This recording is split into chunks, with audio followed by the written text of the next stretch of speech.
कुछ हादसों से गिर गए मोहसिन ज़मीन पर, कुछ हादसों से गिर गए मोहसिन ज़मीन पर, हम रश के आसमान थे, अभी कल की बात है। 29 सितंबर 2013 द एक्सप्रेस ट्रिब्यून में एक आर्टिकल छाया होता है जिसका उन्वान होता है PIA कामयाबी से तबाही तक। 27 मार्च 2024 को द अरब न्यूज़ में इसी तरह का एक आर्टिकल छाया होता है कि PIA इस नहज तक कैसे पहुंचा और क्या है इस कामयाबी से तबाही तक के सफ़र की असल कहानी। आज हम बात करेंगे एक बहुत ही इंपॉर्टेंट टॉपिक पर, यानी PIA प्राइवेटाइजेशन पर। पाकिस्तान इंटरनेशनल एयरलाइंस की प्राइवेटाइजेशन ने सबको शॉक करके रख दिया है। PIA प्राइवेटाइजेशन की वजह, उसका क्राइटेरिया, उसकी बिडिंग और फेडरल मिनिस्टर की गुफ्तगू, आखिर इस सब के पीछे असल सच क्या है, आइए आज की इस वीडियो में हर चीज़ तफसील से जानते हैं। अस्सलाम वालेकुम नाज़रीन, मैं हूं मोहसिन हाशमी और आप देख रहे हैं मुझे मेरे यूट्यूब चैनल और फेसबुक पेज हाशमी टॉक्स पर। नाज़रीन, आज की इस वीडियो को हमने दो हिस्सों में डिवाइड किया है। पहले हिस्से में हम जानेंगे PIA का हीरो से ज़ीरो बनने तक का सफ़र और दूसरे हिस्से में हम जानेंगे PIA प्राइवेटाइजेशन की असल कहानी। तो आइए वीडियो में आगे बढ़ते हैं। 1930 तक बरतानवी इंपीरियल एयरबेस पूरे अमेरिका और एशिया में कई छोटे छोटे एयरपोर्ट्स बना चुका था। जब पाकिस्तान की तश्कील के आसार नुमायां होने लगते हैं तो कायद-ए-आज़म मोहम्मद अली जिन्ना को एक मुस्लिम एयरलाइन की ज़रूरत महसूस होती है। लिहाजा मिर्ज़ा अहमद असवानी और आदम जी हाजी दाऊद की माली मदद से 23 अक्टूबर 1946 को कलकत्ता में अंग्रेज़ राज की पहली और इकलौती मुस्लिम एयरलाइन रजिस्टर्ड की जाती है, जिसका नाम रखा जाता है ओरिएंट एयरवेज। फरवरी 1947 में ओरिएंट एयरवेज 3 DC-3 त्यारे खरीदती है और इसी साल मई में परवाज के लिए लाइसेंस भी हासिल कर लेती है। 30 जून 1947 को ये एयरलाइन कलकत्ता से यांगून तक अपनी पहली परवाज का आगाज करती है। 14 अगस्त 1947 में पाकिस्तान की तश्कील के बाद ओरिएंट एयरवेज पाकिस्तान का हिस्सा बन जाती है और मशरकी पाकिस्तान से मगरबी पाकिस्तान तक परवाजें शुरू कर देती है।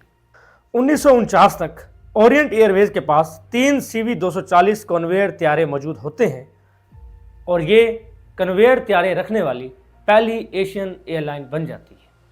शुरू में ओरिएंट एयरवेज के पास मुसाफिरों की तादाद बहुत कम होती है, क्योंकि ब्रिटिश ओवरसीज एयर कॉरपोरेशन की तरफ से ओरिएंट एयरवेज को सिर्फ पाकिस्तान के दोनों हिस्सों में परवाज की इजाज़त होती है और इन्हीं रूट्स पर दीगर लोकल एयरलाइंस भी परवाजें कर रही होती हैं। लिहाजा 1 अक्टूबर 1953 को पाकिस्तानी हुकूमत और ओरिएंट एयरवेज के इश्तराक से 25 करोड़ रुपए की मालियत के 3 लॉकहेड L1049 त्यारे खरीदे जाते हैं और यूं जन्म होता है पाकिस्तान की इंटरनेशनल एयरलाइन यानी PIA का। 1954 के आगाज़ में इन दोनों एयरलाइंस के इख्तियारात पाकिस्तान सिविल एविएशन अथॉरिटी से लेकर मिनिस्ट्री ऑफ डिफेंस के हवाले कर दिए जाते हैं और मज़ीद रूट्स मुतारफ़ करवाए जाते हैं। 11 मार्च 1955 को Pakistan International Airline Corporation Ordinance के तहत ओरिएंट एयरवेज को PIA में ज़म कर दिया जाता है। अब नई PIA की फ्लीट में 3 L1049, 2 CV कन्वेयर और 11 DLT त्यारे शामिल थे। इसी साल PIA कराची से लंदन तक अपनी पहली बैनुल-अक़वामी परवाज़ का आगाज़ करती है। 1955 में PIA में 1,13,165 मुसाफिर सफ़र करते हैं, जो कि 1954 के मुकाबले में 50% ज़्यादा थे। मई 1956 में PIA अमले की ट्रेनिंग के लिए PN अमेरिकन एयरवेज से शराकत दारी करती है और 5 विस्कस विस्काउंट 815 त्यारों का आर्डर भी देता है। 1958 में PIA में मुसाफिरों की तादाद 2,08,000 तक हो जाती है। लिहाजा PIA को 2 लॉकहेड मजीद खरीदने पड़ते हैं और 1959 को एयर मार्शल नूर खान को PIA का डायरेक्टर मुंतखब किया जाता है।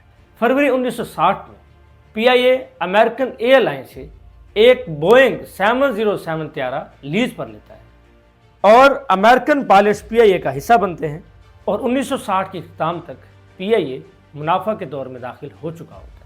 1962 में मजीद 3 बोइंग 720 त्यारे PIA की फ्लीट में शामिल कर लिए जाते हैं। 2 जनवरी 1962 को कैप्टन अब्दुल्ला बेग ने कमर्शियल फ्लाइट में बोइंग 720 को 938 किलोमीटर पर आवर की रफ्तार से उड़ाकर ایک عالمی ریکارڈ قائم کیا جو آج بھی قائم ہے۔ 29 اپریل 1964 کو پی آئی اے کی پرواز شنگھائی چائنا پہنچتی ہے اور یوں پی آئی اے پہلی چائنا میں جانے والی نان کمیونسٹ ایئر لائن بن جاتی ہے۔ اسی طرح 10 مئی 1964 کو پی آئی اے رشیا میں جانے والی پہلی نان سوویٹ ایئر لائن بنتی ہے۔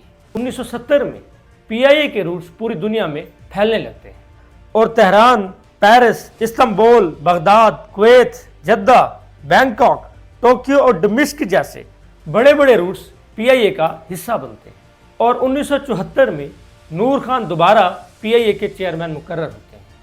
اسی دور میں پی آئی اے کارگو سروسز بھی لانچ ہوتا ہے۔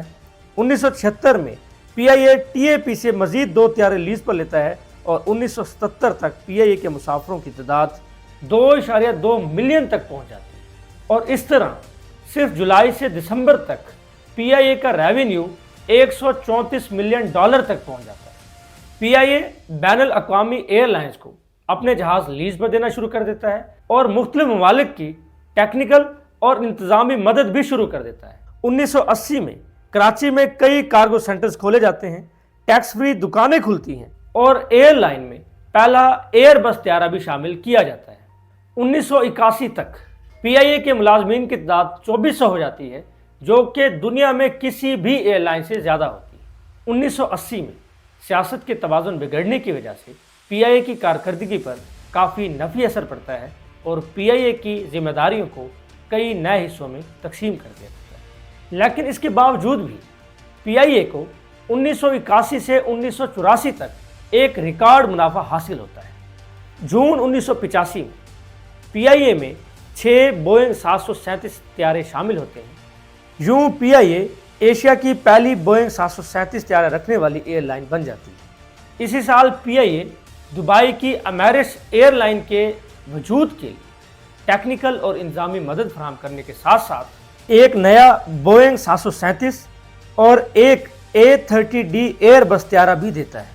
1988 تک پی آئی اے کی سروسز مانچسٹر اور ٹورنٹو تک پہنچ جاتی ہیں۔ اس دور میں پی آئی اے پورے پاکستان کی طرح عروج پر ہوتا ہے، لیکن اندر ہی اندر اس کی تباہ کاری کی کہانی شروع ہو چکی ہوتی ہے۔ 1990 کے پورے سال میں پی آئی اے کو وائلنس، ہڑتالیں، اوور سٹاکنگ، طیارے بنانے والے کمپنیوں سے مسائل اور غیر ضروری سیاسی مداخلت کی وجہ سے کئی نقصانات اور خساروں کا سامنا کرنا پڑتا ہے اور اسی دوران پہلی دفعہ پی آئی اے کو پرائیویٹائز کرنے کا سوچا جاتا ہے۔ 1993 میں ایئر وائس مارشل عمر فاروق پی آئی اے کے مینیجنگ ڈائریکٹر بنتے ہیں اور دبئی کے ساتھ ایک اوپن سکائز ایگریمنٹ ہوتا ہے۔ اس کے ساتھ 12 پرائیویٹ ایئر لائنز کو ملک میں کام کرنے کی اجازت دی جاتی ہے۔ یہ دونوں اقدام پی آئی اے کی مالی کارکردگی پر نہایت منفی طور پر اثر انداز ہوتے ہیں۔ 1999 میں پی آئی اے مزید 2 طیارے لیز پر لیتا ہے جنہیں بعد میں خرید لیا جاتا ہے، لیکن اگلے 15 سال تک پی آئی اے میں کوئی نیا طیارہ شامل نہیں ہوتا۔ 10 جولائی 2006 کو پی آئی اے کی فلائٹ نمبر 688 لے جانے والا فاکر F-27 طیارہ ملتان ایئرپورٹ کے قریب گر کر کریش ہو جاتا ہے اور جس میں 45 مسافر اور 4 کرو ممبرز اپنی جان سے ہاتھ دھو بیٹھے۔ انکوائری رپورٹ میں طیارے کے پرانے ہونے کو اس حادثے کی وجہ قرار دیا جاتا ہے۔ اس وقت پی آئی اے کے 15 سے زیادہ طیارے 20 سال کی عمر سے زیادہ کے ہو چکے ہوتے ہیں۔ اسی حادثے کے پیش نظر 5 مارچ 2007 کو یورپین کمیشن 7 مہینے کے لیے پی آئی اے کے تمام 42 طیاروں کو پورے یورپ میں بین کر دیتی ہے۔ 2011 تک پی آئی اے مکمل طور پر خسارے میں ہوتا ہے، لہٰذا 2016 میں ایک دفعہ پھر پی آئی اے کی پرائیویٹائزیشن پر تبصرے شروع ہو جاتے ہیں۔ یوں 2016 کے اختتام تک پی آئی اے $3 ارب کا مقروض ہو چکا ہوتا ہے اور کچھ مزید طیارے ادھار لینے کی وجہ سے 2018 تک پی آئی اے پر قرضہ $3.3 بلین تک پہنچ چکا ہوتا ہے، جس کی وجہ سے پی آئی اے کے کئی اہم روٹس ختم کر دیے جاتے ہیں۔ 22 مئی 2020 کو پی آئی اے کا ایئر بس طیارہ کراچی ایئرپورٹ کے قریب کریش ہوتا ہے، 97 افراد ہلاک ہو جاتے ہیں۔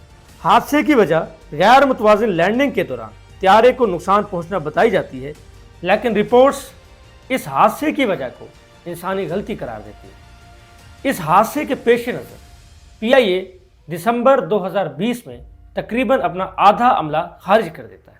24 जून 2020 को पाकिस्तान के 860 एक्टिव पायलट्स में से 262 पायलट्स के लाइसेंस जेली निकलते हैं और 432 पायलट्स के लाइसेंस शक की बुनियाद पर रोक लिए जाते हैं। लिहाजा 30 जून 2020 को European union aviation safety agency PIA को दोबारा पूरे यूरोप में 6 महीनों के लिए बैन कर देती है और इसके फौरन बाद जुलाई 2020 में US federal aviation administration PIA को सेकंड कैटेगरी रैंकिंग देता है, जिसके पेश नज़र PIA को अमेरिका, UK, वियतनाम और मलेशिया में भी बैन कर दिया जाता है। 2023 में PIA को फ्यूल मिल इदारा होने की वजह से मुतअद्दिद फ्लाइट्स कैंसिल करनी पड़ती हैं और हुकूमत की मदद ना मिलने की वजह से PSO PIA को फ्यूल की फराहमी बंद कर देता है और इस तरह 2023 में PIA को मुकम्मल तौर पर प्राइवेटाइज करने का फैसला कर लिया जाता है। तो नाज़रीन, अब हम चलते हैं दूसरे हिस्से की तरफ, जिसमें हम आपको बताएंगे कि PIA की प्राइवेटाइजेशन की असल कहानी क्या है। लेकिन अब तक आप जान चुके होंगे कि PIA को प्राइवेटाइज करने की असल वजह क्या है, क्योंकि इस वक्त PIA के ऊपर 800 अरब पाकिस्तानी रुपीस का कर्जा है और दिन ब दिन यह कर्जा बढ़ता जा रहा है। तो नाज़रीन, सबसे पहले हम ये देखते हैं कि PIA को प्राइवेट करने से PIA को क्या फ़ायदा हो सकता है। सबसे पहला फ़ायदा ये है कि इसकी एफिशिएंसी इंप्रूव हो सकती है। दूसरा फ़ायदा, इसकी फाइनेंशियल कंडीशन इंप्रूव होगी और तीसरा सबसे मेन फ़ायदा, आवाम को मिलने वाली सर्विसेज इंप्रूव होंगी। PIA को प्राइवेट करने से जहाँ पे फ़ायदे होंगे, उसके साथ साथ नुकसानात भी शामिल हैं। सबसे पहला नुकसान ये हो सकता है कि PIA के जो मुलाजमीन हैं उनका मुस्तकबिल ख़तरे में है।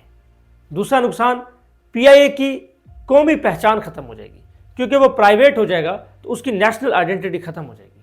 और तीसरा सबसे बड़ा नुकसान कि जब सर्विसेज इंप्रूव होंगी तो वहाँ पे PIA के किरायों में भी इजाफा हो सकता है, क्योंकि अब वो सरकारी नहीं बल्कि प्राइवेट हो जाएगी। PIA की बिडिंग शुरू हो चुकी है। KP की हुकूमत के बाद पंजाब हुकूमत ने भी PIA को खरीदने में दिलचस्पी जाहिर की है। साबिक वज़ीर आज़म नवाज शरीफ ने अमेरिका के ताजरों से गुफ्तगू में जाहिर किया है कि पंजाब हुकूमत को तजवीज़ दी है कि या तो वो PIA खरीद लें या फिर कोई नई एयरलाइन शुरू करें। साबिक निगरान विफाकी वज़ीर गौहर एजाज ने फेडरेशन ऑफ चेयरमैन PIA और इदारों के हमरा प्रेस कॉन्फ्रेंस में वाज़ेह किया है कि PIA के मामले में SIFC बोली देने वालों के तहफ़्फ़ुज़ात दूर करे। मामला अगर हल ना हुआ तो फेडरेशन ऑफ चेयरमैन PIA खरीदने के लिए तैयार होगी। 31 अक्टूबर 2024 को PIA की प्राइवेटाइजेशन में होने वाली बिडिंग में साद नज़ीर सिर्फ एक इकलौता बिडर था जो कि रियल एस्टेट का चेयरमैन है। हुकूमत की तरफ से PIA के लिए कम से कम बोली 85 अरब की रखी गई थी, लेकिन साद नज़ीर ने सिर्फ 10 अरब रुपए लगाए, जिसकी वजह यह है कि PIA के एसेट्स की मालियत 152 अरब रुपए है, लेकिन उस पर कर्जा 800 अरब रुपए। जो भी इसको लेगा उसे पहले 800 अरब रुपए का कर्जा चुकाना है। और उसके साथ साथ PIA में इस वक्त 7100 मुलाजमीन काम करते हैं, जिनमें से 2400 डेली वेजेस पर हैं, उनको भी रिटेन करना है। PIA की प्राइवेटाइजेशन में सिर्फ अकेले बिडर के होने और उसकी 10 अरब की बोली ये जाहिर करती है कि PIA की प्राइवेटाइजेशन में किसी को कोई दिलचस्पी नहीं। इस बिडिंग के बाद अब्दुल अलीम खान ने प्रेस कॉन्फ्रेंस करते हुए ये कहा है कि PIA के ऊपर कर्जा 800 अरब रुपए हो चुका है, इसकी हालत बहुत ज़्यादा ख़राब है, जिसकी वजह से इसको प्राइवेट करना तो ज़रूरी है। तो अगर PIA को बचाना है तो सूबाई हुकूमतों को चाहिए कि वो मिलकर PIA को ख़रीद लें, इससे PIA के प्रॉफिटेबल होने के चांसेस हैं। तो दोस्तों, आपको क्या लगता है कि क्या PIA को प्राइवेट करना ज़रूरी है और क्या सूबाई हुकूमतें मिलकर PIA को बचा सकती हैं? तो कमेंट सेक्शन में अपनी राय ज़रूर दें। तो नाज़रीन, अगर आपको ये वीडियो पसंद आई है तो इसे लाइक और कमेंट ज़रूर करें और इसे आगे शेयर करें, क्योंकि आप लोगों के व्यूज़ ही हमारी मेहनत का सिला है। तो नाज़रीन, आज की वीडियो में बस इतना ही। मिलते हैं एक नई वीडियो में एक नए टॉपिक के साथ। तब तक के लिए अल्लाह।